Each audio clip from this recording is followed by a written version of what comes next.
거침없는 시민 기살리기 프로젝트 거시기, 한 달에 한 번 열리는 민원 중개소에 오신 여러분 환영합니다.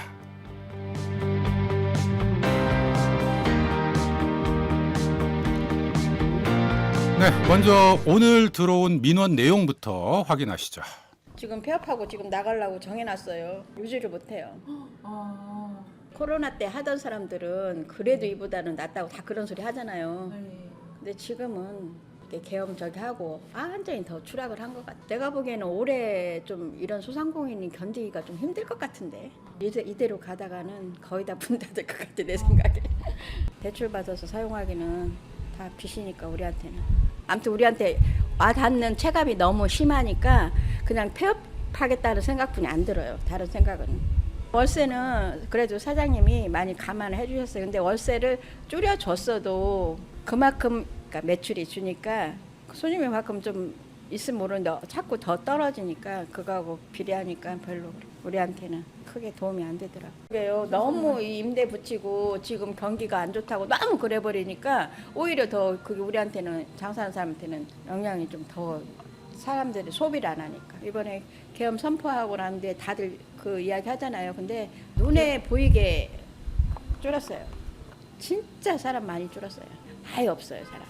그거 잘 모르겠어요. 저희는 시즌하고 비시즌이 있어서 이제 시즌을 지나봐야 작년보다 진짜 화가 안 좋다 이런 거 이제 알 수 있는데 지금 이제 시즌이거든요. 근데 전체적으로 경기가 되게 안 좋은 것 같기는 해요. 이 상권 자체가 계속 공실은 늘어가는데 또 들어오는 사람들은 그거에 비해 없고 굉장히 오랫동안 비어 있는 곳들을 진짜 많이 보게 되고 내가 딱 지금 직격탄을 지금 맞지는 않았지만 나에게도 오겠구나. 다 주변이 그런 상황이니까 그게 좀 걱정이 이제 미리 되기는 해요. 매일 막 신경 써서 보진 않는데 최근 들어서 이렇게 좀 신경을 쓰고 딱 봤더니 너무 많이 바뀌거나 이미 바뀌어 있거나 너무 바뀌는 주기가 짧거나 아니면은 비어 있거나 얼마 영업 안 했는데 다 나갔거나 그런 데들이 진짜 많다. 작년, 재작년부터 특히 작년부터는 엄청 그게 눈에 들어오기 시작한 것 같아요. 체감적으로. 전체적으로 경기가 아예 없어요. 장사 자체가 우리뿐이 아니고 다른 데도. 코로나 하고 나서 조금씩 심해졌는데 좀 나은 것 같다 하면 또 계엄하고 나서 더 심해지고 아예 사람들 다 자체가 안 다니니까 이 동네는 특히 더. 뭐 다른 데는 지원 같은 게 맞는데 전주 전라도 같은 경우는 특히 더 없다고 하더라고요. 전주는 그냥 맨날 뭐 시에 돈이 없다고 하니까 소비자들 지원이 어느 정도 대책을 세워주면은 그만큼 또 쓰니까 우리만 잘 돼야 되는 게 아니고 전체적으로 다 똑같이 잘 돼야 되니까. 다 젊은 애들, 아들 같은 애들. 안타까워. 오픈했다가 금방 또 문 닫고 이러면 너무 마음이 아파. 젊은 청년들이 어깨가 축 처져서 걸어다니고 이러면 미래가 안 보이는 것 같아요. 로테이션이 돌아가는 게 돼야 되는데 지금은 그게 안 되고 있어요. 다 스톱. 꽁꽁 얼었어. 시에서 그런 것들을 발품을 팔아서 정말 지원을 해야 되는 가게한테 지원을 해야지 누구나한테 있는 사람 없는 사람 다 주면 그거는 아니지 정말. 그래서 그런 것들을 좀 발품을 팔아서 했으면 좋겠고 빨리빨리 이제 정치 쪽이나 이런 것들이 안정이 돼서 안정이 되면 또 금방 돌아가잖아요. 어렵다 너무 어렵다, 비싸다 너무 비싸다. 요즘 이런 말 입에 달고 사는 것 같습니다. 우리나라 전체를 강타한 불경기 고물가 사태, 여기에 일명 내란성 두통, 내란성 우울증과 함께 이중 삼중 타격을 받다 보니까 걱정과 한숨이 더 나오는 상황인데요. 오늘 이 시간 그 실태는 어떤지 현장에 계신 분 모시고 허심탄회하게 이야기 나눠보겠습니다. 그리고 또한 돌파구는 없는지 다 같이 머리를 맞대봐야 할 텐데요. 오늘도 어김없이 출근하셨네요. 민원상담소 노동자들. 네, SK 브로드밴드 전주방송의 유철미 기자 어서 오세요. 네, 반갑습니다. 전북 환경운동연합 문지연 사무처장 어서 오세요. 네, 반갑습니다. 네, 우리 민원상담실장 김노현 작가 어서 오세요. 그래서 저 상담실장이죠. 네, 잊으면 안 되는데 네, 반갑습니다. 네. 자, 그리고 오늘 이 주제를 위해서 특별히 두 분을 따로 모셨습니다. 먼저 전북특별자치도의회 선한희 도의원. 네, 안녕하세요. 선한희입니다. 만나서 반갑습니다. 네, 전주시 하가발전협의회 김수연 총무님. 네, 안녕하세요. 반갑습니다.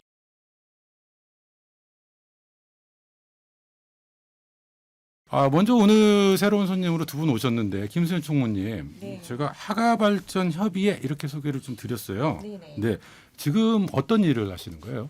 저는 부동산 중개업을 운영하고 있어요. 부동산 중개업? 네네. 네.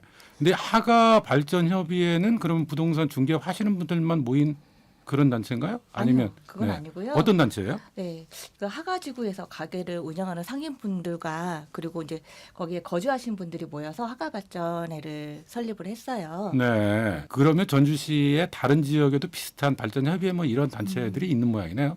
네네, 그럼요. 네. 그 전주시에 저희가 이제 확인해 봤는데요. 그래서 그 상가 번영회와 협의회가 한 31개 정도 있다고 얘기를 들었거든요.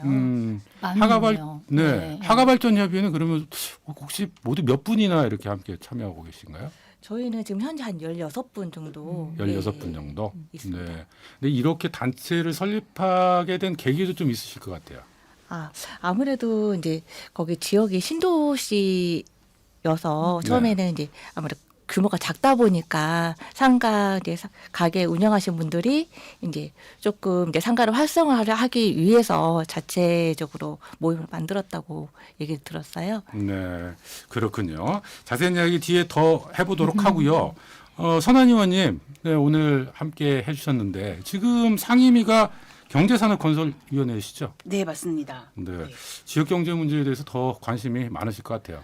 네, 사실 상임위도 그렇긴 한데요. 제가 지역구가 전북대 대학로 상가가 있고요. 네. 하가지구 발전협의회가 있고요. 본인 지역구네요. 송천 네. 이동에 그렇구나. 농수산 도매시장이 있고요. 아이고. 팔복동 산단이 있어요. 그러니까 민생, 경제, 물가에 가장 민감한 중심. 지역구를 다 네. 갖고 있어서 제가 이제 이런 걸 고민하다 보니 소상공인이나 지역 상권 문제 그리고 더 나아가서는 산업의 방향 문제 이런 것까지 다 고민이 되다 보니 이제 산업경제건설위원회에서 활동을 하고 있고요. 네. 지금 저희 웬만한 국은 저희가 다 하고 있어서 그러네요. 건설교통까지 다 포함해서 어. 이제 상임위에서 활동하고 있습니다. 그럼 평상시에도 소상공인분들과 긴밀하게 좀 소통을 하실 것 같아요.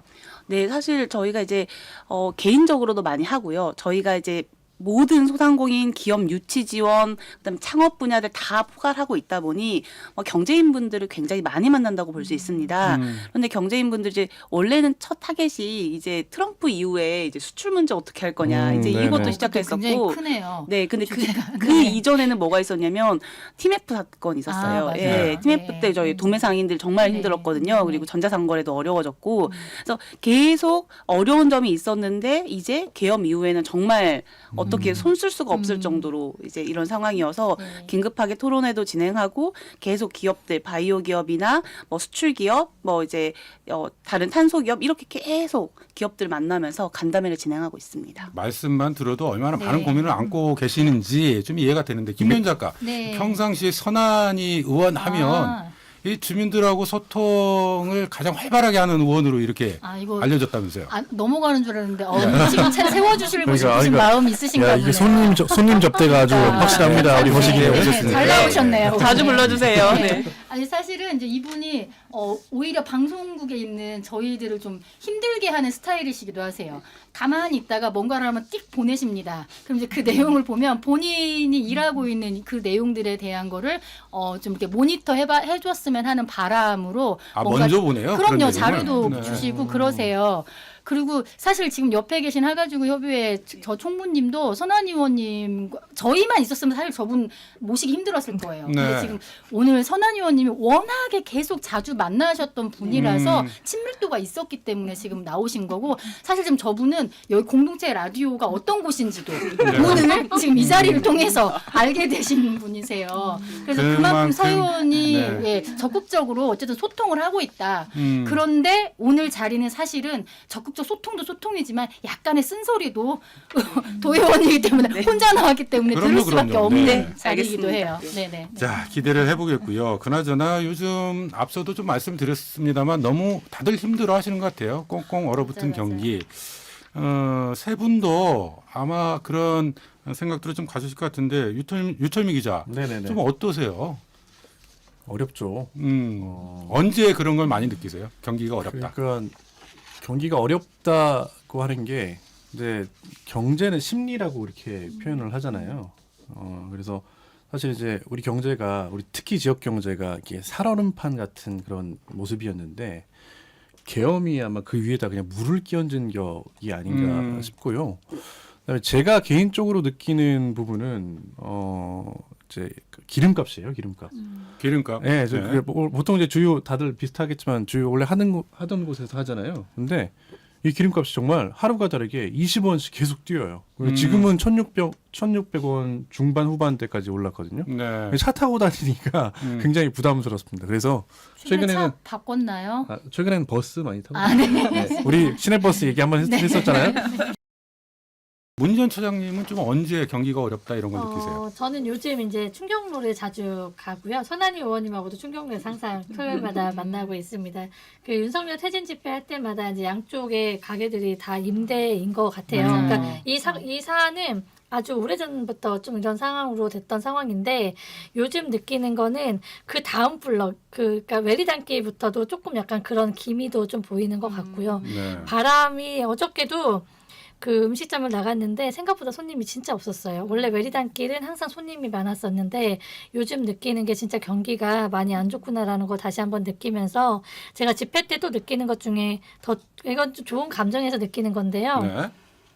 저희 요즘 선결제가 유행을 했죠. 그렇죠. 그러니까 집회에서 많은 분들이 선결제를 많이 해주셨는데 그러면서 커피숍을 가게 되면서 거기 커피숍도 좀 부흥이 되고 사람들이 왔다 갔다 하니까 온기도 느껴지고 호떡도 사 먹게 되고 오뎅도 사 먹게 되고 이러면서 집회가 좀 나름의 전주의 경기를 좀 부흥해줬으면 좋겠다라고 하는 거기까지. 그런 마음도 좀 네. 있었어요. 실제로. 그래서 좀 한편에서는 막 집회할 때 옆에 있는 상가들 많이 물건 좀 사주세요. 막 이런 얘기도 하고 싶고 또 한편으로는 이런 따뜻한 마음이 느껴지는 이 공간 안에서 좀 다양한 감정들이 느껴지는 것 같아요. 요즘. 네. 네. 예전에는 이런 대규모 집회가 있으면 주변 상인분들께서 좀 많이 힘들어하시는 목소리를 많이 내셨는데 그렇죠. 오히려 좀 분위기가 많이 바뀐 것 같아요. 네, 이게 맞아요. 새로운 또 시위 문화인 것 같기도 하고 서로 좀 어려움들을 확인할 수 있는 것 같은데 뭐 문 닫은 가게 또 문을 열고 있어도 손님이 거의 없는 그런 모습들을 보면서 경기 얼어붙은 경기를 체감한다 이런 말씀이시고요.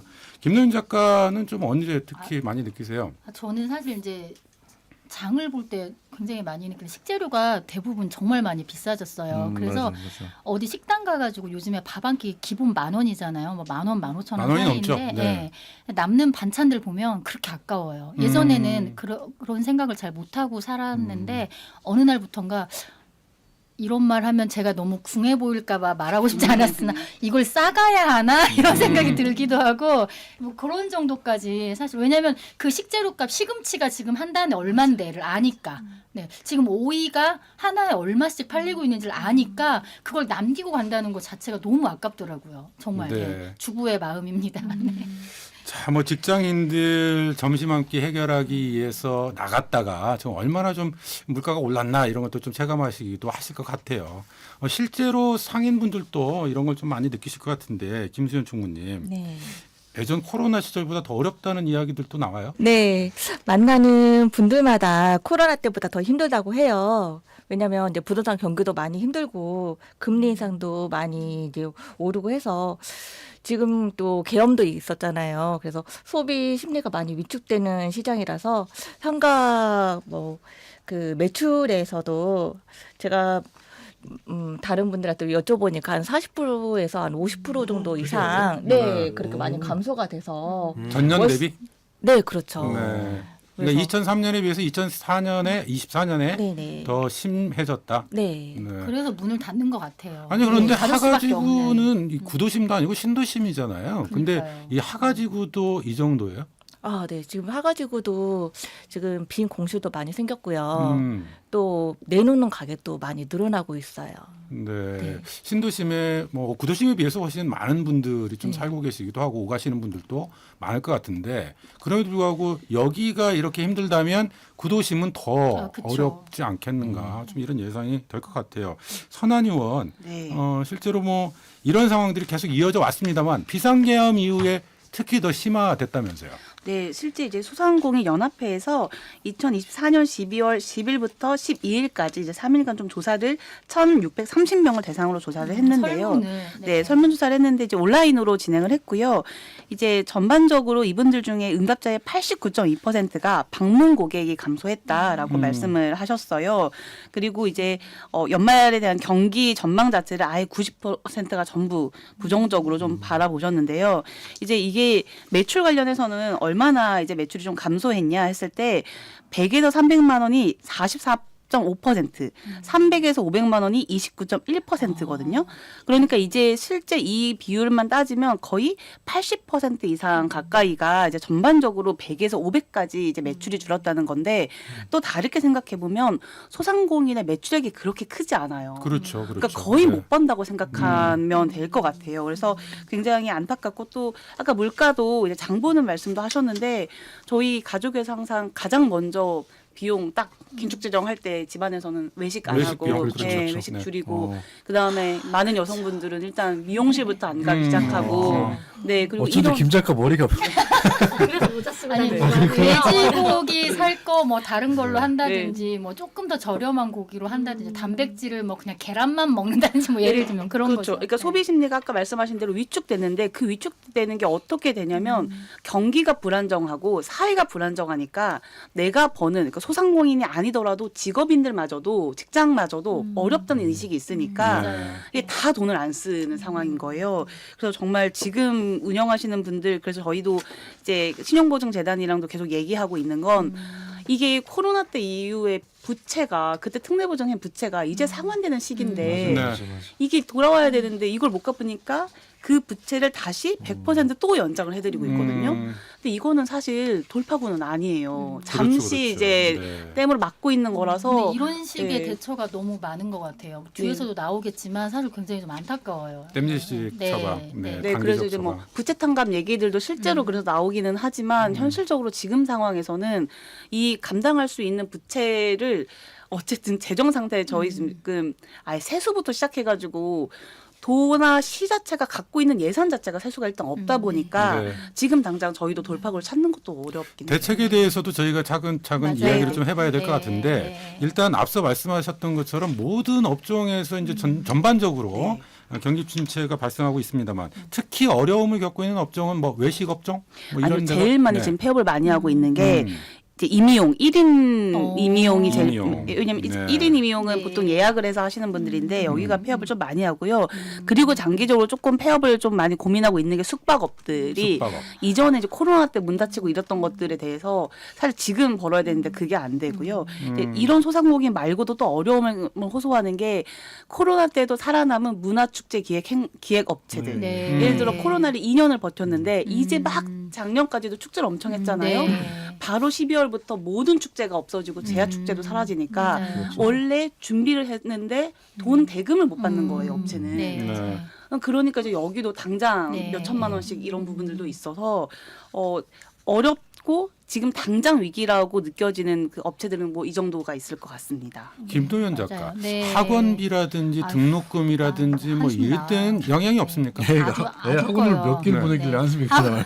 아니 제가 진짜 저만 이런 걱정하는 줄 알았는데 이렇게 새해가 되면 학원비를 그냥 일률적으로 올리더라고요. 네. 네. 저도 몰랐는데 새해 되면 피아노 학원비 얼마 올라요. 제가 지금 아까도 쭉 한번 다른 분들 맘카페 이런 데 쭉 한번 서치를 해보니까 기본 올해는 피아노 학원들이 뭔가 이야기가 나온 거 한 2만 원씩 올리기로 했다. 이런 얘기가 돌아요. 아니 물가가 오르니까 따라서 올리는 그런 거예요. 예, 맞아요. 예, 왜냐하면 인건비가 그만큼 오른다 이거죠. 근데 그런 걸 이제 학부모들이 감당을 또 해줘야 되는 상황인 거고. 근데 이제 뭐 다 줄인다고 해도 한숨만 나온다. 막 이런 얘기도 하고 있고 그리고 영수학원 고학년으로 올라가거나 중학교, 고등학교 가면 40만 원, 50만 원 기본이거든요. 네. 거기다 이렇게 방학 때 지금 같은 방학이면 특강을 해요. 또 학원이.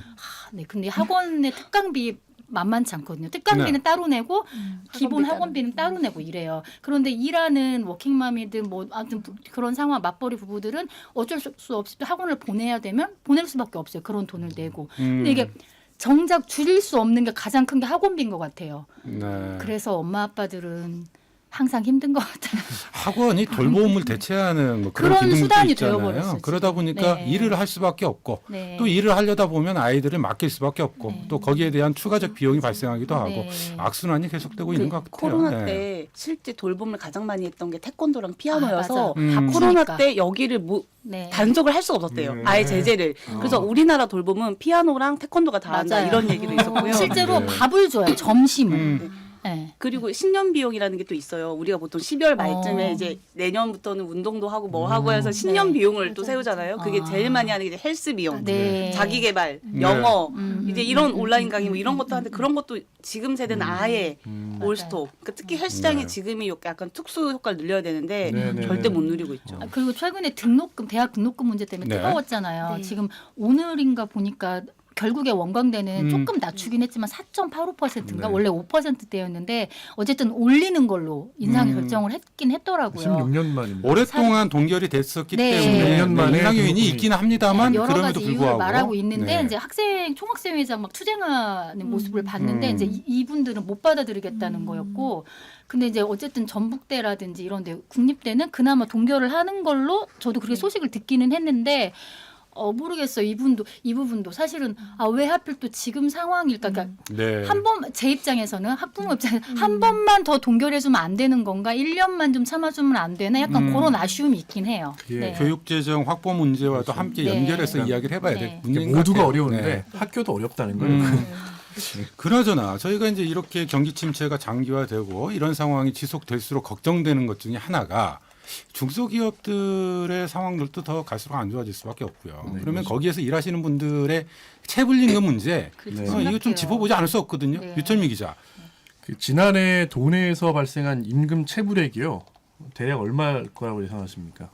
무려 500억이 넘습니다. 500억. 500억, 50억이 아니에요. 네, 516억인데요. 지역별로 보면 전주지청 관내가 235억 원, 익산지청 관내가 161억 원, 또 군산지청 관내가 120억 원인데요. 뭐 전주는 비슷한 수준이었습니다. 전년 대비. 근데 익산은 43%, 그러니까. 그다음에 군산은 35.8%가 1년 새 임금 체불액이 증가한 거예요. 그러니까 이제 국세청이 공개한 우리 2023년 전북 지역 노동자의 평균 총 급여액이 3,700만 원 정도 되거든요. 네. 그러니까 이게 이제 그 3,700만 원인데 임금 체불액이 516억이라고 하는 거는 노동자이면서 또 도민이고 또 한 가정의 가장일지 모르는 1,394명 정도의 노동자가 1년간 맞아요. 일하고도 음, 임금을 못 받은 맞아요. 셈이 네. 이제 되는 정도입니다. 이렇게 심각하죠. 3인 가구, 4인 가구를 기준으로 한다면 그분들이 가정 경제를 책임지고 있는 상황이기 때문에 더 많은 분들이 경제적 어려움을 체감할 수밖에 없는 그런 상황인 네, 맞습니다. 것이고.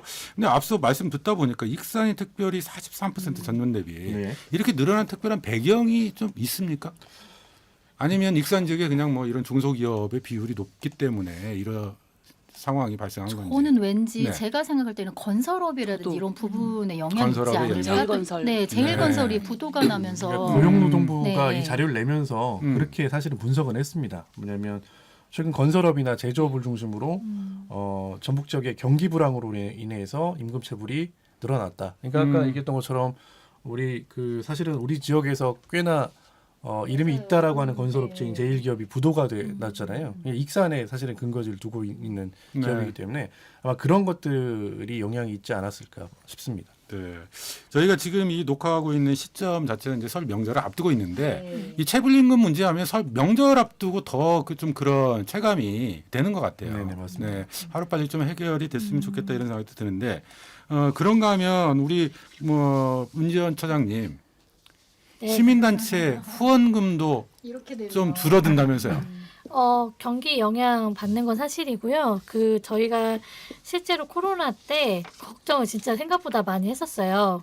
회원이나 회비나 이런 게 감소되면 어떻게 하나 했었는데 다행히 많은 분들이 그대로 지속을 해주셔서 너무 고맙게 생각하고 이번에도 이제 경기가 되게 안 좋아지면서 우리는 어떻게 해야 될까 했는데 매년 100명 정도는 그러니까 회비가 감소가 돼요. 그러니까 감소되면 저희가 다시 후원 를 한다던가 아니면 회원이 더 되어주세요. 뭐 초록 릴레이 같은 걸 한단 말이죠. 그러면 그게 다 완충이 됐었는데 이번에 저희가 회원 확대도 안 하고 회원 확대라고 하면 어떤 중요한 일이 있거나 이럴 때만 하거든요. 근데 이제 올해 조금 결론 내린 건 매해 해야겠다, 매년마다 해야겠다라고 하는 그런 결정이 됐어요. 그리고 또 하나는 회비를 중단하는 데 있어서 이제 다양한 이유들이 있을 거잖아요. 저희가 이제 물어보기도 하지만 경제적인 이유로 그만하겠다라고 하는 거가 그동안은 많이 없었어요. 그러니까 정말 그런 표현을 하시는 분들이 별로 없었는데 생각보다 요즘은 경기가 너무 안 좋고 제가 돈이 좀 버는 게 좀 만만치 않다 이렇게 말씀하셔가지고 네. 근데 그런 얘기 들으면서도 본인들이 되게 죄송하다고 막 이렇게 이야기하세요.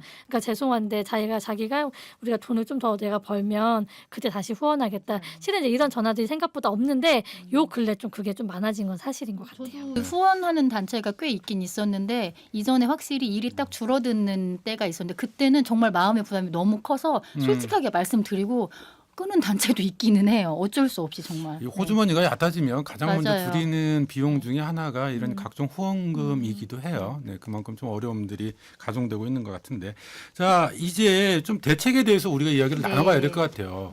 먼저 우리 선한이 의원께 좀 여쭤봐야 될 것 같은데, 정부가 설 민생 안정 대책이라고 해서 올해도 좀 역대 최대 규모 예산을 편성했다, 뭐 이런 이야기가 들려오더라고요.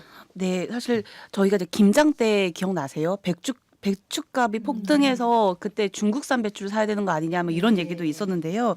실제적으로 이제 굉장히 그냥 우리들이 일상생활에서 그냥 먹을 수 있는 것조차도 사실 선뜻 사기가 어려운 상황인데 네, 그러니까요. 그래서 일단 장을 보시는 분들한테는 당장에 좀 식비를 좀 줄일 수 있는 효과가 있고요.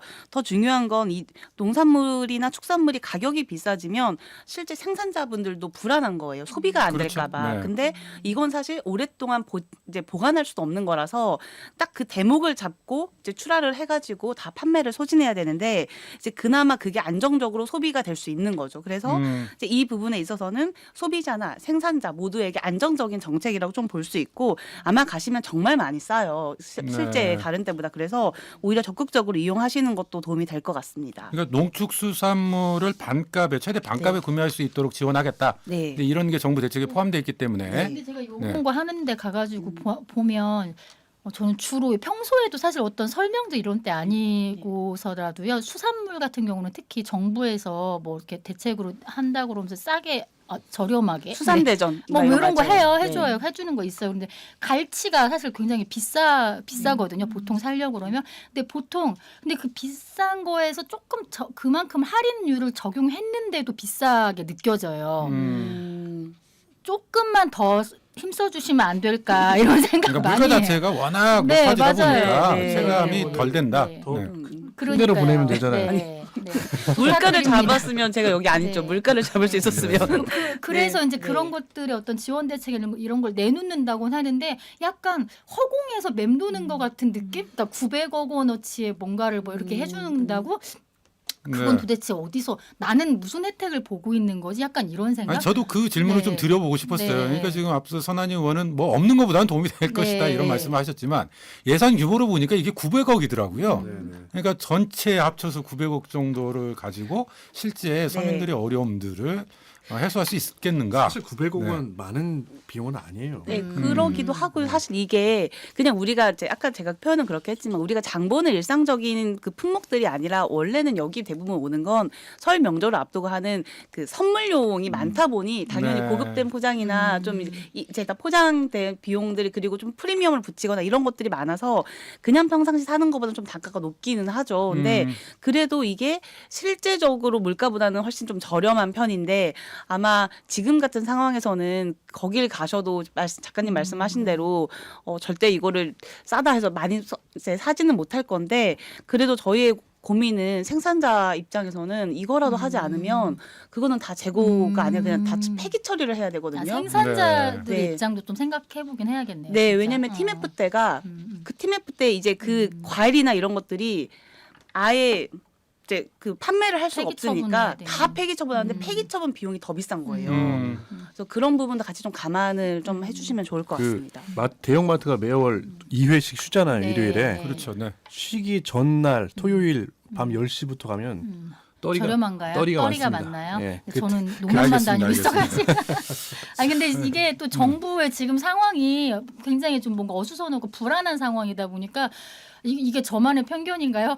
뭔가 정부가 무슨 대책을 내놓는다 그러면 괜히 의심하게 되고 괜히 한 번 더 생각하게 되고 그런데 이것도 있는 것 같아요. 맞아요. 근데 원래는 네. 실제 정부가 조금 더 안정적인 상황이었다면 저희가 지금 이렇게 왜 휘발유가 모르잖아요. 바로 유가 정책을 펼쳐요. 그래서 안정화시켜 준단 말이에요. 네. 왜냐하면 기름값이 오르면 우리가 주유만 못하는 게 아니라 전체적으로 제조업 공장들이 돌아갈 수가 없는데 네. 가장 문턱이 그렇겠죠. 높으니까 그리고 화물유 특히 이런 대목에 택배업이나 화물유업이 활성화돼야 되는데 너무 기름값이 높으니까 어려워지거든요. 맞아요. 유가 정책들이나 이런 정책들이 원래 순서대로 쭉 나오는데 같이 따라와야 되는데. 네, 근데 이게 전혀 대비가 작용이 안 없어요. 되고 네, 있어요. 너무 네. 저희도 속상합니다. 정부 차원의 사실 민생 안정 대책이라고 이야기를 했습니다만 사람들이 그동안 꾸준히 이야기했던 게 지금 시민들이 체감하는 물가는 너무 높다. 근데 정부에서는 물가 크게 문제 없다. 맞아요. 좀 그런 이런 식이니까. 괴리들이 계속 돼 왔었던 네, 것 같아요. 네, 네. 그러면서 정부가 어떤 정책을 내놔도 쉽게 좀 믿을 수 없는, 신뢰할 수 없는 이런 상황들이 반복되지 않나 이런 생각도 드는데, 자, 정부만 바라보고 있을 수는 없다. 그래서 지자체 차원에서도 좀 민생 경제 회복을 위한 대책들 논의를 좀 했다고 들었어요, 손한희 의원? 네, 맞습니다. 일단 광역의 의회 중에서는 최초로 저희가 이제 민생안정금을 지원해야 한다라는 목소리를 냈고요. 이제 김관영 지사님도 정부에 건의안을 내긴 했습니다. 뭐 전남이나 다른 지역에서 좀 비슷하게 건의안을 낸 지역도 있고, 이제 다른 지역에서는 몇몇 지역은 아예 이제 뭐 예비비나 이런 부분들을 좀 정리해서 민생안정금을 광역 차원에서 지원한 것도 있는데요. 이제 그런 부분에 있어서 저희 이제 의회에서 상임위가 판단하기에는 3월 안에 일단 돈이 순환돼야 된다. 그러려면 민생안정지원금이 제일 중요하고, 그 다음에 지역화폐를 할인율을 높여주고, 그 다음에 사용할 수 있는 기간을 단축시켜서 빨리 소진하게 해야 된다. 그래서 네. 일정 정도의 이제 비용이 소상공인한테 돌고 그 돈이 조금이라도 축적이 되어야만 이 숨통을 좀 튀어서 넘어갈 수 있는데, 지금 정부에서 이제 그런 고민이나 이런 게 전혀 되지 않고 있었고, 또 하나는 지역화폐를 2025년에는 저희가 그 당시에 예산이 증액 없는 예산이 국회에서 통과합니다. 그래서 지역화폐 예산은 0원이에요. 국비가 하나도 없습니다. 그러니까 원래 발행하는 규모에 있어서 지자체의 비율이 높아지다 보니 네. 이제 이 부분에 있어서 그래서 저희가 이 상황에 대해서는 빨리 조기 추경해서 지역화폐분을 확보해 달라. 네. 그래야만 지금 우리가 세우는 예산을 상반기에 조기 쓰고 그 다음에 하반기에는 그 추경으로 인해서 재원을 다시 마련해서 쓰면 되는 부분이어서 이제 이런 부분들을 계속 건의를 했고요.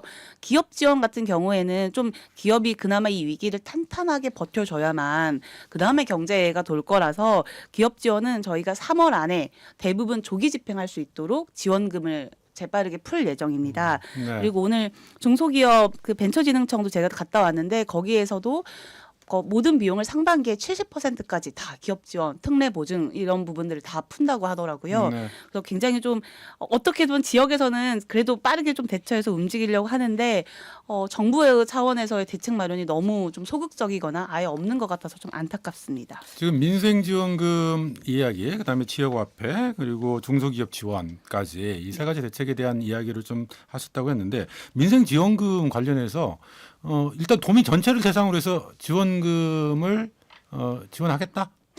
지원해야 된다라는 거죠. 지원해야 된다? 네, 1인 10만 원에서 총 네. 1,800억이었는데요. 주는 이렇게 건가요? 광역 단위에서 지원했던 사례가 있어요? 또 있습니다. 네, 이전에 코로나 때도 네. 저희가 한번 했죠. 10만 원 지원한 했었어요. 적이 네. 있었고요. 네. 경북에서도 지금 못 받으셨어요? 도민 아니셨어요? 그때 한 번 아, 받았는데. 그때 지자체, 그러니까 기초자치단체에서 했던 도에서도 한번 것과 했었어요. 거꾸로. 도에서도 한번 네, 했었어요. 했었어요. 그랬었군요. 네, 그래서 그렇게 해서 좀 진행을 해야 된다. 왜냐하면 저희는 오히려 지자체마다 너무 들쑥날쑥 진행이 되고 기준이 없으니 도가 큰 틀을 갖고 빠르게 이제 시군이 모여서 협의를 한 다음에 가이드를 만들고 모든 도민이 좀 고루 가질 수 있도록 하는 게 어떻겠냐 했는데 의회에서는 제안을 그렇게 준대요. 했고, 궁금해요. 네. 주나요? 네, 도지사의 입장은 돈은 사실 지금 상태에서는 지방채리 2천억 정도 발행을 해서 본 예산을 진행했기 때문에 현재까지 입장으로는 민생안정지원금은 정부의 예산 없이는 진행하지 않겠다라는 입장입니다. 쉽지 않다. 못하는 건가요? 네. 네. 알겠습니다. 어쨌든 실망이야. 그런 여러 가지 대책들, 민생 대책들에 대해서 논의를 했다는 건데, 김수현 총무님 어때요? 실제로 소상공인들한테 도움이 좀 될까요? 이런 대책 논의들이? 아무래도 지원금이 들어오면요. 네. 그동안 못했던 거 조금이라도 소비를 네, 하니까 가족 외식을 네. 그래도 예전에 뭐 3번 했던 거 한 번 네. 드렸는데 그거라도 한 번 더 할 수 있고 모임 갔을 때도 부담스러웠는데 네. 모임이라도 한 번 더 갈 수 있고 네. 네. 네. 생필품도 사는데 좀 유용하게 쓰이지 않을까 그렇게 생각이 과거에 드는데요. 민생지원금이 이제 지급이 됐을 때 네. 그때 실제로 좀 도움이 됐었어요.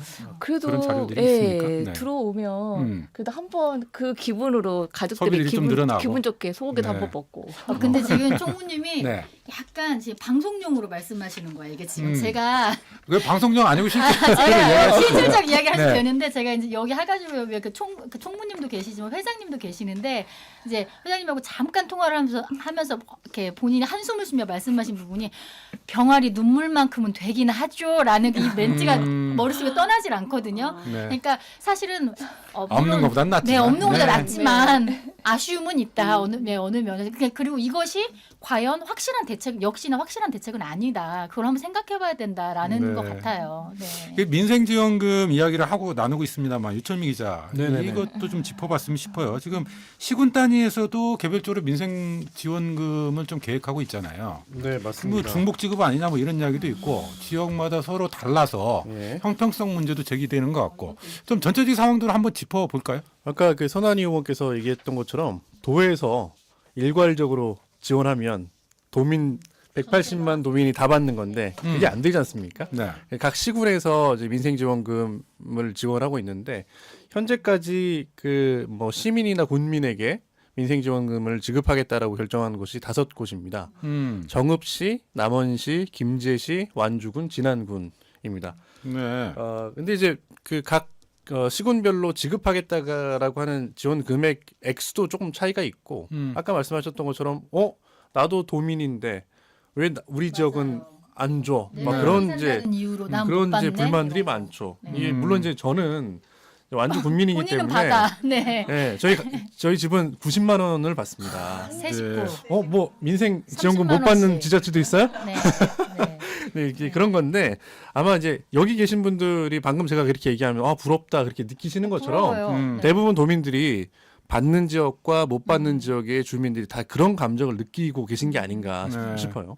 지금 정읍, 김제, 남원, 완주, 진안이 진안, 예. 지금 지급하겠다 이것을 네. 결정을 한 거고. 네, 맞습니다. 김제가 네. 무려 예전에 굉장히 이슈가 됐던 게 그때 당시 100만 원씩을 준 맞아요. 적이 100만 있어가지고 전국에서도 네. 주목받았는데 이번에는 50만 원 주더라고요. 그리고 여기 네. 다 전주 시민들이니까 제가 하나 정보를 드리면 제가 그 전주시 신년 기자회견 때 우범기 시장에게 민생 지원금 지급 계획 있냐 제가 이렇게 물어봤습니다. 네, 물었어요? 오늘 네. 방송 때문에 제가 물어봤습니다. 물어봤는데 우범기 시장이 전주시도 했으면 좋겠습니다만 재정 여건상 전주시가 다른 지자체와 같은 방식으로 가는 건 어렵지 않나 생각합니다라고 얘기했습니다. 네. 돈 많지 네. 않나요, 전주시? 김제는 조금 입장이 다르더라고요. 네. 김제는 원래 100만 원을 2번 준다 그랬어요. 아, 네, 공약이 100만 원 두 네. 번이었는데 이번에 50, 100만 원 오히려 50이 줄은 거예요, 100만 지금. 원을 언제 주지 하다는데 이번에 50만 원만 나오니까 이게 체감 효과가 아, 진짜? 그게 가구당이 아니고 지금 개인별로 100만 원. 네, 맞습니다. 네, 맞아요. 맞아요. 일입니다. 네. 아니, 개인별로 지금 눈이 100만 원인데 커지셨어.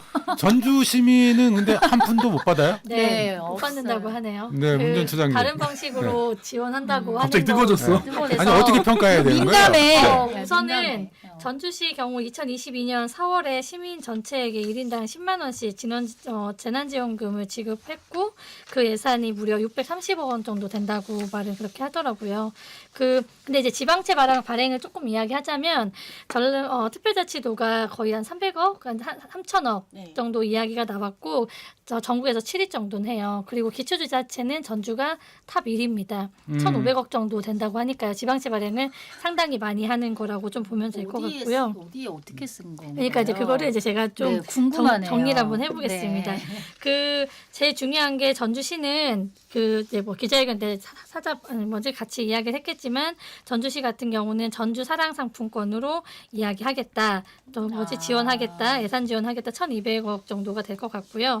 그리고 희망 더 드림이라고 하는 이제 보증금에 대한 뭐 지원 확대가 있을 것 같고요. 그다음에 지금 중소기업 관련해서 육성 지원, 취약계층에 대한 공공 일자리 일자리 확대되는지 이런 걸로 자기네들은 민생 지원을 하겠다라고 하는 이야기들이에요. 근데 저희가 조금 이야기 드리고 싶은 거는 작년 7월에 저희가 그 우범기 시장의 2년 평가를 했습니다. 네. 로또 대박 없고 예산 폭탄 없었다. 뭐 이런 얘기여서 외려 심각한 재정 위기다 이런 얘기를 좀 했었는데요. 그 시장이 사실은 공약으로 네. 본인 입에서 나왔던 이야기들이잖아요. 네, 맞아요. 이게 네. 로또 대박 예산 폭탄. 이게 이제 예산을 그렇게 많이 그렇게 가져오겠다. 이야기했었는데 실제로 재정난이 조금 많이 안 좋은 건 사실인 것 같습니다.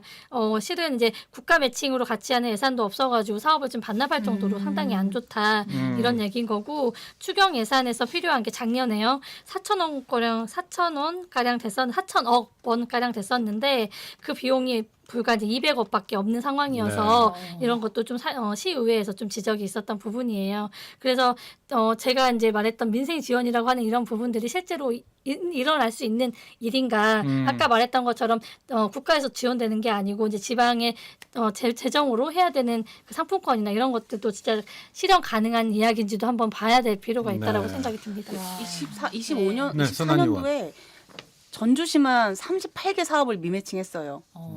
근데 거기에 전기 자동차 지원 사업, 재해안전지구 뭐 공사비 이런 게 그러니까 국도시비 내려오는 건 다 국도비 내려오면 그거 먼저 쓰고 매칭을 아예 못했어요. 네. 제일 마지막에 한다더니 근데 총 보니까 38개 되더라고. 근데 이거는 다른 지자체가 10개가 넘지 않아요 보통. 그리고 뭐 민원이 있거나 다른 문제 때문에 매매칭을 하거나 이러지 돈이 없다고 해서 그럼 왜냐하면 수요조사를 이미 하니까 근데 이거는 굉장히 재정이 굉장히 불안전한 거고 굉장히 위험한 상황이라고 봐요. 전주시 재정 문제에 대해서는 다음번에 전주시 이해가 관계자 안 모시고 가요. 한번 심도 있게 네. 이야기를 근데 좀 이제 나눠보기로 여기서 하고요. 민생지원관리에서 하나만 좀 네. 설명을 보충 네. 설명을 드리면 자, 예를 들어서 최근에 경기도 파주시 같은 경우가 있습니다. 등록 인구 수가 한 52만 정도 돼요. 네. 그러니까 전주시랑 한 10만 정도 비슷하네요. 차이 나는 거죠. 네. 비슷합니다. 근데 여기는 10만 원씩 지원하기로 했어요.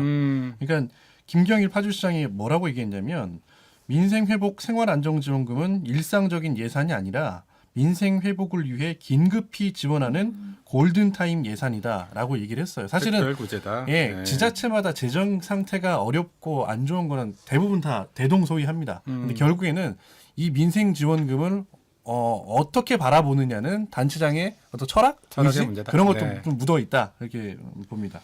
사실 민생지원금 뭐 주면 좋겠다 이런 생각만 하기는 좀 어려운 것이 실질적인 효과 문제도 따져봐야겠습니다만 지방자치단체들의 재정 자립도라든지 이런 부분도 좀 살펴봐야 될 것 같아요. 지금 지원하겠다는 지자체 중에 진안군도 들어가 있다는 걸 듣고 나서 좀 약간 놀랍기도 했는데 이게 전국적으로 가장 재정 자립도가 낮은 맞아요. 네, 지자체 가운데 하나거든요. 선거를 앞둔 선십성 행정은 아니냐 뭐 이런 비판도 일각에서 나오는 것 같은데 여러 가지 문제를 함께 좀 따져봐야 되는 그런 문제인 것 같기는 합니다. 그런가 하면 지역사랑 상품권 뭐 전주시가 1,200억 정도의 상품권 발행하겠다 이런 이야기를 하고 있는데 유철미 기자 네네. 지금 이 지역사랑 상품권 관련해서는 네. 중앙정부의 지원이 굉장히 중요하잖아요. 근데 이번에는 네. 좀 깎였죠. 이게 지원이 보통 안 되는 거죠. 그렇죠. 보통 네. 지역 화폐라고 하는데 이 네. 지역 화폐를 발행할 때 비용이 듭니다. 그 발행액의 일부를 정부에서 지원을 해왔거든요. 근데 그게 이제 아까 손한 의원 얘기했던 것처럼 예산이 전액 삭감이 된 겁니다. 그러면 결국에는 지자체에서 부담해야 되는 돈이 되는 거죠. 근데 이제 이게 아까 말씀드렸던 것처럼 지역 화폐라고 하는 이 그 하나의 시스템에 대한 찬반 논란이 굉장히 뜨거워요. 뭐냐면 정치적으로도. 네. 그러니까 이게 사실 지역 화폐 방식의 뭐 재난 지원금을 예전에도 지급했고 지금도 민생 안정 지원금을 지역 화폐 차원의 지역 화폐로 지급하죠. 근데 이게 흔히 말하는 이재명 브랜드 정책으로 이렇게 사실은 꼽히고 있습니다. 네. 그러니까 그러니까 지역 화폐 방식의 보편 지원이 소득 지원이나 경제 활성화에 효과가 있다. 효과가 크다라고 도지사 시절부터 이재명 대표가 주기차게 사실 주장해온 지론이거든요. 그렇죠. 네. 근데 반면 이런 지역 화폐 지급에 대해서 국민의힘 같은 경우 정부 여당은 굉장히 반대를 하죠. 뭐냐면 최근에 이제 국민의힘 권성동 원내대표 최근 발언을 들어보면 그 이유가 다 드러나는데요. 네. 뭐라고 얘기했냐면 이재명 대표 목적은 지역 화폐를 통한 현금 살포 포퓰리즘이다. 그러니까 그겁니다. 그러니까 현금을 살포하는 거는 아까 사회자께서도 말씀하셨던 것처럼 선거 앞두고 표심을 살려고 하는 포퓰리즘 아니냐라고 하는 반대 측 반론들이 있는 거죠. 소득 지원 또 경제 활성화 효과 이런 부분들이 실제로 있느냐 뭐 이런 비판들도 좀 있는 것 같고. 근데 이제 네. 하나 딱 그래 근데 이건 좀 소개해드리고 싶은 게 아이러니한 게요. 네. 그 국민의힘 자치단체장들이 있잖아요. 네. 이분들도 네. 사실은 반대를 해야 될 거 아닙니까? 네. 당론 비슷한 거면. 음. 근데 지난해 10월 경남 도민일보 기사를 하나 찾아봤는데 여기에 경남도를 비롯한 국민의힘 소속 시도지사가 있는 7개 지방자치단체장들이 뭐라고 했냐면 지역사랑 상품권 정부 지원 예산 전액 삭감에 문제가 있다. 그래서 국비를 지원해야 한다라고 국민의힘 소속 시도지사도 이때 같이 의견을 모았던 중앙당에서는 비판의 목소리를 내고 있고 네, 맞습니다. 소속 맞습니다. 단체장들은 지원해야 네. 된다. 자, 어쨌든 민주당에서 줄기차게 좀 주장을 해왔었잖아요, 손한희 의원. 네네. 네. 이 반대 논리를 방금 잠깐 소개를 받았는데 왜 지원을 해야 됩니까, 지역화폐? 아니 사실 이게 고민되는 지점 자체가 좀 그런 것 같아요. 왜냐하면 지금 상황이 굉장히 계엄도 있었고 또 우리가 항공기 추락 사고까지 있으면서 굉장히 소비 심리가 위축되고 있는 정말 경제적으로 위기 상황이에요. 그러니까 사실 아까 말씀하신 그 5개 지자체는 그냥 지원하는 게 아니라 조례에 민생안정지원금을 항목을 정의해서 그 입법 활동을 통해서 지금 그거를 만들고 지원하는 거거든요. 그러니까 내가 주고 싶어서 이렇게 주는 게 아니라 의회의 동의와 이런 과정들을 거치는 건데 사실 이게 뭐 아까 말씀하신 대로 민주당만 여기 있으니까 다 민주당 의원이 찬성하고 그런 분위기도 아니고 이게 실제적으로 아까 말씀드린 것처럼 지역화폐나 민생안정지원금은 행안부 뭐 결과 보고서나 각종 연구 보고서에 실제 효과가 있다. 이게 다 증명이 됐었어요. 특히 재난지원금을 저희가 코로나 때 지급을 했을 때는 최대 26%에서 36%까지 매출 증대 효과가 있었어요. 그러니까 이게 지금 말로 하면 민생안정지원금이죠. 그리고 또 이제 지역화폐 같은 경우에도 실제 대전 세종에서도 했던 걸 보면 이게 소상공인 매출 전환 효과가 31% 정도 있다. 그리고 지역화폐 또 다른 지역에서도 순소비 증대 효과가 26에서 29%가 있고 할인 혜택까지 같이 겹쳐지면서 추가 소비 유도도 있다라는 거예요. 그러니까 그 금액만큼만 쓰는 게 아니라 그걸 쓰면서 훨씬 더 많은 소비가 이루어질 수 있고요. 지금 지역화폐 같은 경우도 지역마다 좀 달라요. 할인 페이백 금액이 네. 10%, 15%, 20% 이렇게 될 수 있는데 이제 그걸 쓰면서 실제 내가 조금 더 미뤄놨던 소비를 앞당기는 효과가 있는 거죠. 그러면 당장 저희가 아까 말씀하신 대로 정말 이제 우리가 오프라인으로 방문하는 매장에서는 훨씬 힘이 되는 거죠. 네. 한국 지방행정연구원 지금 맞아요. 조사 결과죠. 네. 네. 실제 효과가 있었다 이런 말씀이신데 어때서 찬반 논리가 좀 있는 것 같아요. 우리 김혜순 총무님 네네. 상인 입장에서는 좀 어때요? 이런 이제 재난지원금도 이야기를 좀 해봤고요. 지역화폐도 좀 이야기를 해봤었는데 이런 게 실질적인 도움이 됩니까?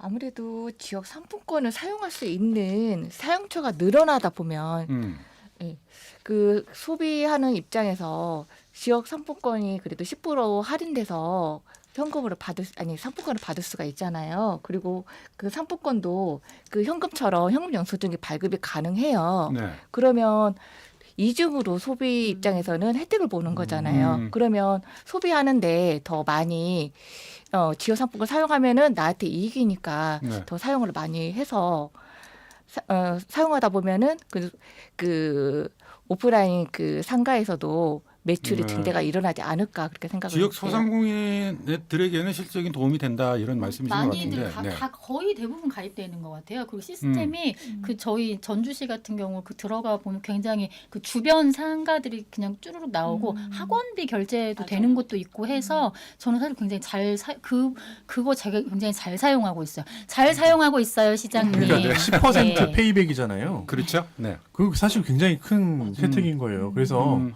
우리 사회자께서는 안 해보신 것 같아. 왜냐면 그 돼지까지 충전하는 날 있잖아요. 네. 새벽에 맞아요. 서버가 마비될 정도입니다. 네. 네. 오픈런 해야 돼요.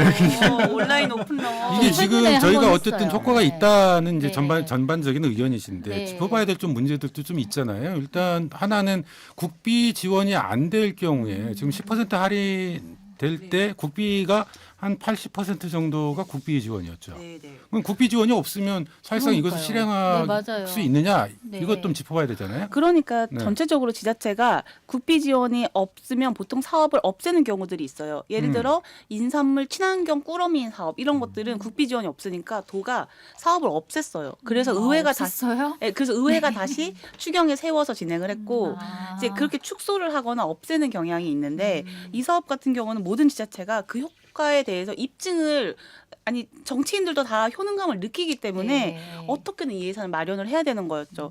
원래 초반에도 저희가 이게 국비 없어진거나 축소될 때 이게 지금만 없어진 게 아니라 이전에도 계속 축소된 상황이었는데도 계속 의회는 추경에서라도 확보를 해서 안정적으로 하게 해줘야 된다라고 계속 말씀을 좀 드렸던 거거든요. 근데 물론 저희도 어렵고 힘들어요. 왜냐하면 지방 이양 사업으로 넘어온 사업이 윤정부에 너무 많았어요. 네. 맞아요. 그건 네. 국비를 지원해줘서 안정적으로 굴러가던 진행되는 사업들이 다 다 지역에서. 지역에서 알아서 네. 해라 하면서 세수까지 이제 맞아요.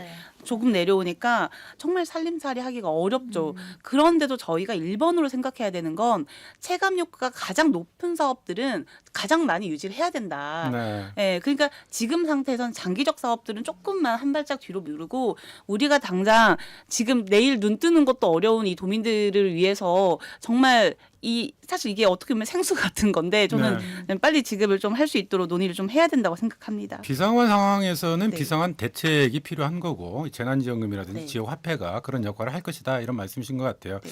중앙정부가 지원을 안 하더라도 지자체가 좀 더 적극적으로 좀 여기에 대한 대책들을 마련을 해야 될 것 근데 같고 이렇게 어려운데 네. 지역이 잘 이렇게 굴러가는 것 자체가 이거 괜찮은 잘 굴러가는 건지 그게 지역 정치와 지역 단체장의 어떻게 되고 있는 능력 건지. 역할 아닐까 그러니까요. 싶네요. 네. 네. 저 그런가 하면 사용처 제한의 문제 잠깐 좀 김선 총무님도 좀 이야기를 하셨는데 이 문제는 좀 어떤가요? 그리고 또 일각에서 이런 여러 가지 민생 안정 대책이라든지 이런 게 나오면 전통시장에게만 지나치게 좀 편중되어 있다. 이런 지적들도 좀 함께 나오기도 하고 전반적으로 좀 어떤 개선점이 필요한지 김선 총무님. 근데 일반 사람들은 온누리 상품권은 그냥 재래시장에서만 사용한다고 아예 고정되어 있는 것 같아요. 네. 그래서 그거를 구입을 해서 내가 이걸 사용할 때가 있어? 네, 괜히 가지고 있으면 그냥 돈이 유동성이 네. 없잖아요. 네. 근데 이런 사용처가 많이 생기면 젊은 사람들도 재래시장에 가서 물건 안 사잖아요. 요즘에 네. 그런 편이죠. 그 나이 드신 네. 분도 재래시장 가긴 하지만 날씨 네. 추운데, 네. 예. 그래서 이런 그 상품권을 사용할 수 있는 상처가 많으면 젊은 사람들도 일반 네. 가게에서 사용할 수 있다고 하면은 젊은 사람 더 빠르잖아요. 네. 구매하는 것도 이렇게 생각하는 것도 빠른데 사용처가 있다고 하면은 더 많이 이용을 하지 않을까 그렇게. 그러니까 생각이 현재는 들어요. 어디서나 사용을 할 수 있는데 다만 그 해당 가게라든지 이런 네. 기업이 가입되어 있느냐. 네네. 지금 여기에 따라서 사용할 수 있고 사용할 수 없고. 네. 네. 그러면 특별히 뭐 사용처에 한계가 있거나 그러지는 않는 거네요. 가맹점이라고 네. 하잖아요. 가맹점. 가맹점들이 많아져야 돼요. 그래요. 근데 오늘 상품 같은 거 들고 왔는데 어디서는 죄송하지만 안 됩니다. 그러면 안 된다는 거예요. 네. 가맹점들 지자체에서 단순히 지역화폐를 발행하는 것뿐만 아니라 이 사용할 수 있는 가맹점들을 늘리는 거 그리고 시민들에게도 이걸 재래시장에서만 사용할 수 있다 이런 오해를 안 하도록 좀 널리 알리는 것도 필요하겠네요. 자, 지방자치단체 대책 또 중앙정부 차원의 비상한 대책들이 필요하다 이야기 나눴습니다만 또 소상공인들 스스로도 이렇게 자구책 이런 것들도 많이 좀 고민을 하신다고 들었어요. 그 중에 전주시 골목상권 드림축제라고 하는 것이 열린다던데 이게 어떤 맞아요. 겁니까? 그 전주시에서 주최해서 지역의 전주의 그 상가 번영의 계획서를 받아가지고요 6개 업체를 선정해가지고 골목상권 드림축제를 개최를 하고 있어요.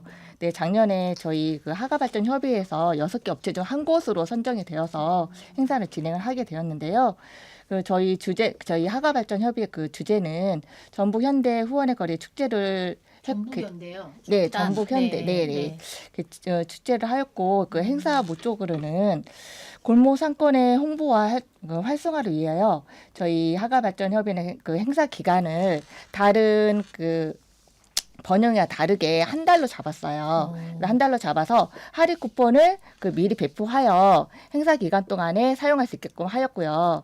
행사 때도 하가지고 할인 업체 상가 음식을 포장을 해서 그 행사 때 오신 분들께 경품으로 또 나눠서 이제 드셔보시라고 네. 그렇게 홍보를 했고요.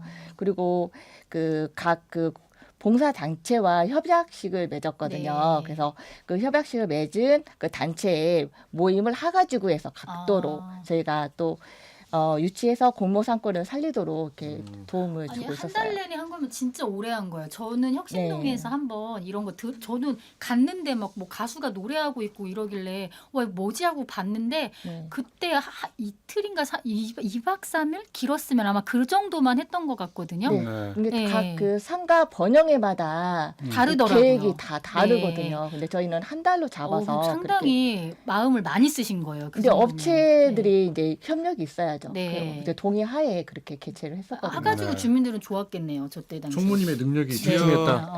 그러니까 지금 하가지구 협의회뿐만 아니라 각 지구 이제 다 협의체 있어요. 차원에서도 네. 이런 네. 다양한 자구책들을 만들어 가고 있고. 네. 그리고 그 행사를 할 때 네. 저희 손한희 의원님이 지금 이 자리에 계셨는데 네. 저희 그 계획서도 많이 하는데 많이 도움도 많이 갑자기 드렸어요. 갑자기 칭찬 타임. 아니 저두 분이 짜고 나오신 거 아니에요? 알겠습니다. 소연이 부탁했어요, 안 했어요? 말씀 듣다 보니까 정말 힘들고 어려운 시절을 보내고 계시고 그 과정에서 고군분투하고 계시다 이런 생각들을 좀 해보게 됩니다. 오늘 민원상담소 노동자 세 분 오늘 좀 이야기 나누면서 들었던 생각들도 있으실 것 같은데 끝으로 네. 좀 마무리 말씀요 짧게 한 말씀 부탁드리죠. 짧게 하자면 오늘 윤석열 체포가 된 방송 시기여서 시점에서. 네. 지인이 딱 이 얘기 하더라고요. 체포 파티 해야 되는 거 아니냐. 이제 아, 상권에 그런 파티 활성화시키는 같은 건가요? 일들이 네. 좀 일어났으면 아이고야. 좋겠다는 생각이 네. 들고요. 우리가 IMF 그다음에 코로나19 그다음에 이번에 비상계엄 때문에 일어났던 소비의 유축이나 이런 것들이 앞으로 저는 더 많이 일어날 수도 있다고 생각을 해요. 그건 또 당연히 환경적인 문제도 당연히 있을 거라고 생각이 들고요. 시민들에게 어떻게 하면 지원금이 정확하게 가는 게 좋은 방법일 건가 그런 고민들은 더 많이 돼야 된다고 생각하고요. 다양한 시도가 저는 또 필요하다고 또 보여집니다. 네. 네. 김노현 작가. 우리 오늘 김수현 총무님 나오셨는데 사실은 이게 상인들이 자구책 마련할 정도면 본인들도 정말 고민을 많이 했다는 거거든요. 제가 이제 볼 때는. 그리고 나름대로 할인 혜택하고 본 가격에서 거기서 또 할인해주고 이러면 어떻게 보면 물론 활성화가 되면 너무 좋겠지만 사람들이 안 올 경우에는 그것까지 감수를 하고 사실은 이렇게 할인 혜택도 주고 하는 건데 가뜩이나 경기도 안 좋은 상황에서 그래서 약간 이런 소상공인분들이라는 이런 분들 생각했을 때 정말 지역에서 소비하는 어떤 그 소비자들의 생각 이런 것들 좀 많이 사람들한테 좀 확산이 돼서 좀 더 많이 관심을 좀 가져줘야겠다. 네. 소비자 입장에서는 그런 생각이 드네요. 네. 유철미 기자. 그 흔히 이제 돈맥 경화라는 얘기가 있잖아요. 그러니까 우리 경제 시스템에 대해서 내수가 꽁꽁 얼어붙었을 때 이런 표현들을 하는데 지금 딱 상황이 이제 그런 것 같아요. 그래서 이제 아까 우리 추장님 얘기했던 것처럼 대통령도 체포됐고, 네, 그리고 탄핵 심판에도 속도가 붙을 테니까 저는 좀 당부드리고 싶은 게 여유가 있는 분들은 좀 집에만 계시지 말고 이제는 좀 닫았던 지갑을 열어달라. 이것도 궁금하긴 해. 어렵다 하니까 사실은 진짜 더 그래서 어려운 그래요. 느낌인 그러니까 것 경제는 같아요. 심리라고 하잖아요. 네. 저도 마찬가지로 위축돼 있는 것 같은데 맞아요. 저도 이제 지갑을 좀 열고 그래? 그리고 그런 의미에서 우리 거시기도 좋은 회식을 빨리 준비해서 네, 파티를 준비하도록 자, 합시다. 오늘 거시기 민생 경제 좀 살려주세요라는 주제로 이야기 나눠봤는데요. 김수현 총무님 좀 오늘 나오셔서 말씀도 좀 듣고 말씀도 좀 하셨는데 끝으로 당부하고 싶은 이야기 하시고 싶은 말씀 있으시면 한 말씀 부탁드릴게요. 도원님 말씀하셨는데 지자체 돈이 없다고 계속 얘기하시는데 네. 그래도 좀 이번에는 예산을 많이 확보를 해주셔가지고 또 지역민 많이 구제를 해줬으면 좋겠어요. 네. 우리 선한이 의원은 어깨가 참 많이 무거울 것 같아요. 무겁죠. 네. 네, 사실 체감 경기가 높일 수 있는 방향으로 이제 예산이 좀 쓰여야 될 것 같은데요. 아까 말씀하신 대로 저는 조금 더 고민하는 게 예산은 우선순위의 문제라고 봐요. 어떤 부분을 가장 우선순위에 두느냐. 근데 우리 지역 경제 안에서 사실 도민들이 경제적으로 무너지면 이걸 회복하는 게 훨씬 더 많은 재원과 시간이 필요하다고 생각합니다. 그래서 지금의 이 긴박한 상황으로 인식하고 빨리 구제 대책 마련해서 고민을 해야 되고요. 꼭 지자체뿐만 아니라 카드 수수료를 인하하는 등 좀 기업과 함께 고통을 분담하는 것들도 저희가 굉장히 열어놓고 고민을 하고 있어서 지역 내 기업들과 이런 부분들도 함께 좀 논의를 하겠습니다. 그래서 정말 조기 집행하고 이제 예산 조기 집행하고 외식업 관련해서는 좀 선결제도 활성화시킨 다음에 이제 특례보증 같은 경우에는 상환 기간을 유예하거나 연장해서 조금이라도 한시름 놓을 수 있는 정책들 잘 펼쳐나가도록 하겠습니다. 네. 오늘 5분 모두 나와주셔서 고맙습니다. 네, 고맙습니다. 감사합니다. 네, 당장 먹고 살기 힘들다는 소시민들의 외침이 거셉니다. 그런데 정책의 변화와 지원이 없다면 가뜩이나 얼마 없는 정부에 대한 신뢰도 더 추락할 수밖에 없겠죠. 또 정치권 역시 이런 상황을 수수방관한다면 그 책임에서 자유로울 수 없을 것 같습니다. 소시민들의 외침에 응답하는 정책과 정치 기대하면서 거침없는 시민 기살리기 프로젝트 거시기 마무리해봐야 되겠네요.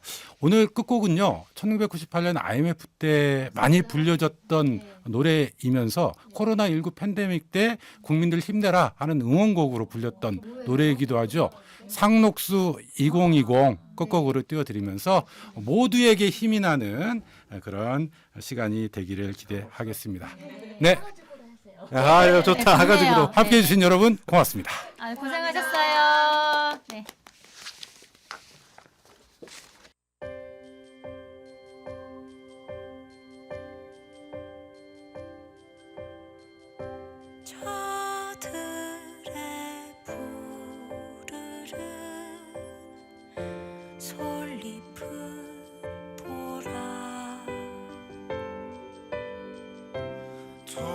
돌아보는 사람도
뭐 인생은 아름답자 go 한 번 더 외쳐본다 함께한 약속은 꼭 지킨다 화환의 꽃이 핀다 우린 함께하리라 함께 손잡으리라 거칠은 지팡이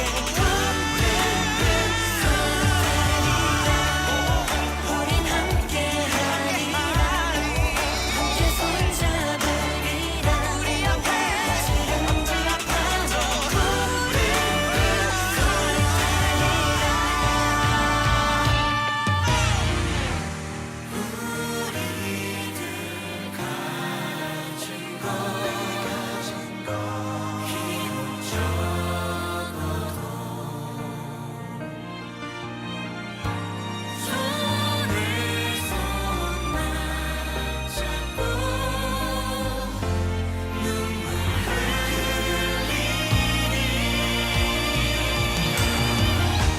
우린 나갈 길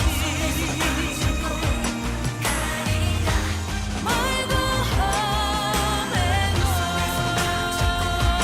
가리라 깨지고 나가 끝내 이기리라 깨지고